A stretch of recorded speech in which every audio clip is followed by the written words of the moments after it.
Dave, another summer, it's come around quick, and is this possibly the biggest summer of cricket we've seen, given it starts on Sunday and the Ashes are still a couple of weeks away? Yeah, I think Brendan McCullum said something about it's the biggest thing in our lives. So, yeah, I'm not too sure about that. There's a lot more that's going on in the world than that. But it's going to be massive. I think it's going to be huge summer of cricket. I think with the doubt of Pat Cummins, the Australian captain, it's going to make it even more, I think, even, I feel. But look, it's an Ashes campaign, first test over in the West. I know I'm pumped, and every single person here from Fox is as well. Obviously, it's a blow if he's not there, and it's looking likely that'll be the case. How much does that tip the scales in England's favour? Oh, massive. I think if you look in the past 5-6 years with the way that Pat's taken that ball upon himself outside his second spell and used his airspeed to bowl that short pitch deliveries and take wickets that way, who else is there to do that? Who's there to take that role?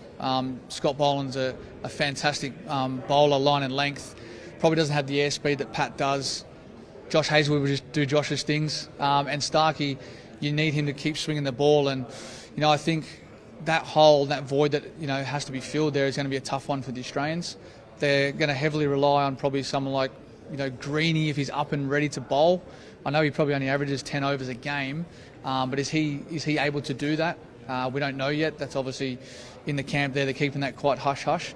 But if he can do that and play that role, then it'll be great for Australian cricket. But, it's going to be a big miss to have him come out. And the same question as this time last year. They still can't find a permanent replacement for David Warner at the top of the order. Who is it this time around in your view? Well, I'm 100% unavailable. Look, Marnus has obviously come out of the blocks very well. He scored 100 in the Shield and then backed it up in the one-day game. I think when you've got, a lot of Test cricket under your belt, you know what he's capable of and know what he can do. Someone who's averaging 50, I think, in Test cricket, you probably got to go back to that. Does he open? I wouldn't like to see him open. I like to shuffle back down to 3. And then that just opens up who else goes where. And that's the tougher decision that the Australian selector is going to have to do. Young Sammy Constance, he scored that 100 in the Australian A Series. I thought he batted outstanding there. I don't think we've seen exactly what we know Sam Constance can do. I think last year coming out, probably got overwhelmed by the occasion, and we saw some very highlighted cricket. But I know I've seen him build innings. I've seen him play some fantastic innings, and I'd like to see him go back to just doing that. They don't have a Jasprit Bumrah, so he doesn't have to worry about that.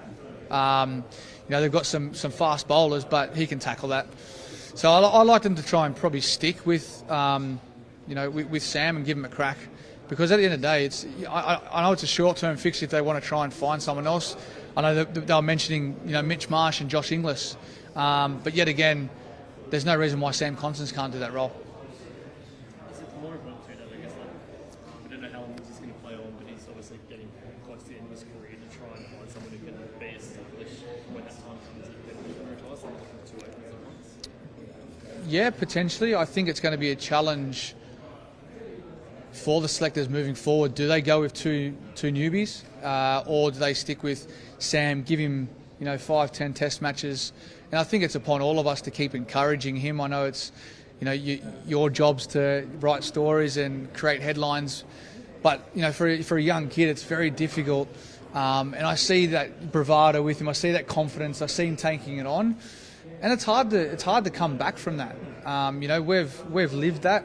I can understand and feel what he's going through. It's exciting. As a 21-year-old guy playing cricket for Australia, I feel like I'm a rock star. It's going to have that repercussion as well when you do get dropped. So, look, they're going to have to, I think, find a replacement for Uzi as well. It's going to be a challenge the next 5 years to see who's going to cement that spot. There's a lot of good young cricketers that are coming through. A lot of cricketers coming through, and I had a short burst with him last year at the Thunder.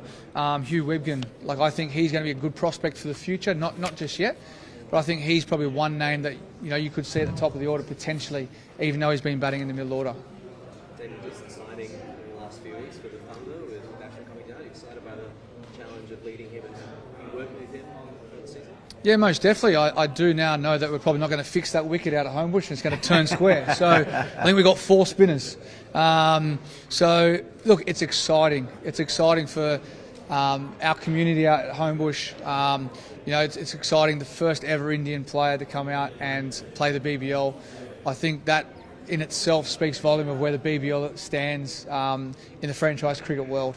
I'm excited to play with him. I played a lot against him. I will say for us it's fortunate he didn't get picked up in the ILT20, so now we've got him for the whole summer, and I know what he brings to the team. I know the attitude that he brings. He wants to help, he wants to educate, and his experience is second to none, and I can't wait to be an ear in that change room and listen to his craft and how he goes about things. The white ball series against India starts this weekend. No doubt some of the IPL franchises will be keeping an eye on that series. Is this the chance for the likes of Mitch Owen and some of those pretty players to put their hand up for the auction, which is coming up? Yeah, most definitely. And I think the hardest thing about the guys who have done so well the last 12 months is the second year sort of syndrome that everyone starts talking about.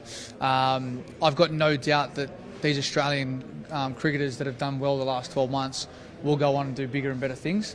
And I hope they keep playing the brand of cricket they do play and don't change that just because there's been big dollars spoken about and there's a lot more pressure. You just got to stick to the basics, keep being you, and don't change your game. So look, I'm excited to see what Australians get picked up and how much money they can make, and I want every single Australian player to be better than all the other countries, and more of our guys get picked up because there's too many other guys getting picked up for my liking. Dave, I know there's been a lot of talk about Sam and Marners, but one guy kind of flying under the radar a bit is Matt Renshaw. In the ODI squad, had a good start to summer. Is he someone as well with that mature age, having that experience at test level, who could come back into consideration for that testing as well? Yeah, most definitely. I think when you first look at the way that he's changed his setup, he used to step across and probably was off balance quite a bit. Went away for a couple of years and learnt sort of how to get that prelim fixed. I've always had it in my mind that he'll be an opening batsman in one-day cricket, and I think he'll be a very good. He's got that Matthew Hayden presence. He's got the game to take it on. You've seen in the Big Bash what he can do through that middle period, and I think long term, I think he could be that person who could be in the top order for Australian white ball cricket for sure for a long time. He's got to keep scoring runs in red ball, and that's obviously at the top of the order. So if he can do that, he can squeeze his way in. He's played Test cricket. He's scored hundreds. And he's got that hunger and determination to score big hundreds. So just going back to the roller coaster you've been on the last 12 months, how easy and how close do you think it is to be able to strike that balance as far as the batter goes, and between the guy who did what he did Boxing Day and the guy who scored the runs early last summer and whatnot for New South Wales? I can speak for myself in terms of how to work and sort of get your head around that. I played 7 one-day games, got dropped, right, coming from 2020 cricket. I didn't know how to play one-day cricket. I just thought it was the same as 2020 cricket. And then I went and played red ball, started opening the batting in red ball cricket, got a couple of hundreds, and then played Test cricket as an opening batter. I found that my Test cricket helped my one-day batting. I batted the same way. And I think if he can just stick to finding a balance of tempo. Last year I felt like he just got caught up in the occasions. He got caught up in thinking that it was the only way to play that way against Boomerang and then did it to the other players. I don't think he needed to change his game to the other bowlers. He could have just stayed there and just played the normal way. There was one guy that was getting a lot of people out, and one guy that he didn't fear him, but he just didn't want to get out to him because he was bringing the ball back in. He countered that, and he could have went back in and just batted normally. So I think if he can work out that and identify those periods, I think he'll go a long way. Is it easy? No, it's not, because when you're out there, you get overawed by the occasion. The crowd's pumping you up. You want to entertain 90,000 people at the MCG, Boxing Day. It doesn't get any bigger than that. And, if he can learn to calm his nerves a bit. And look, he's got Uzi up the other end. Uzi used to do that to me all the time. And I know Uzi would have been doing that to him. But I think with a new guy coming in, you're probably at the other end going, you know what, just let him go. Say nothing. And you learn that with batting with someone. That's a partnership. And that's where I think you need to keep that stability there. And if he does stay there, they'll work very well together. Have you considered reaching out to Sam and maybe offering him some advice on dealing with scrutiny in the middle of the MCG? Look, I've spoken to him a fair few times over the last 12 months. He's got a great mentor in Shane Watson. He does a lot of work with him, and I think in time it will help. I think with Sammy, the most important thing for him is to try and work out and identify around in his inner circle the people who aren't just pumping him up all the time. You got to come back a little bit, and it's hard because we've all been through it. We've all, our circle of friends have all come and condensed.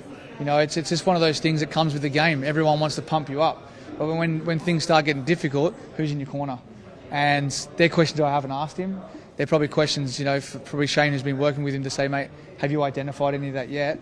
And then you can stick by that and just, you know, have a reference point from here, from time to time. And that's what you need at this level. You need someone you can go back to and tell you the hard, honest truth. And I hope they've got those people in this corner. Davey, they say styles make fights. Is it the Baz ball or the Australian way? What style wins out this Ashes? Who's under most pressure? The Australian way, because we're playing for the Ashes and they're playing for a moral victory. There's your headline. Me, I'll just stick with four. I think 4-0. There's going to be a washout somewhere. It's generally Sydney.